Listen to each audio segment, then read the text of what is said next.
আপনি কি খেয়াল করেছেন আজকাল মানুষ জানে কম ঝগড়া করে বেশি?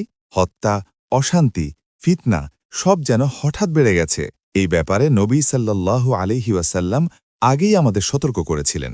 আবু হুরায়রা রাদিয়াল্লাহু আনহু বর্ণনা করেন, নবী সাল্লাল্লাহু আলাইহি ওয়াসাল্লাম বলেছেন, শেষ জামানায় ইলম উঠিয়ে নেয়া হবে, অজ্ঞতা ছড়িয়ে পড়বে, ফিতনা বাড়বে আর হার্জ বেড়ে যাবে।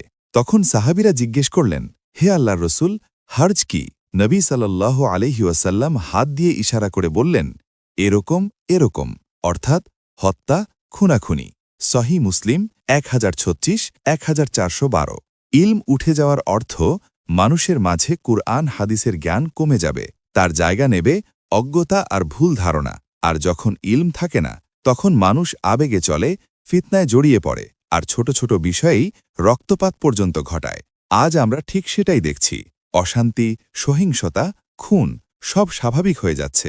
এই সময় আমাদের দায়িত্ব দ্বীনের ইলম শেখা, সহিংসতা থেকে দূরে থাকা, মানুষকে শান্তির পথে ডাকা। কারণ ইলমই পারে ফিতনা থামাতে। আজকের চ্যালেঞ্জ, আপনি নিজে অন্তত একটি হাদিস শিখুন আর এই ভিডিওটি কমপক্ষে একজনের সাথে শেয়ার করুন।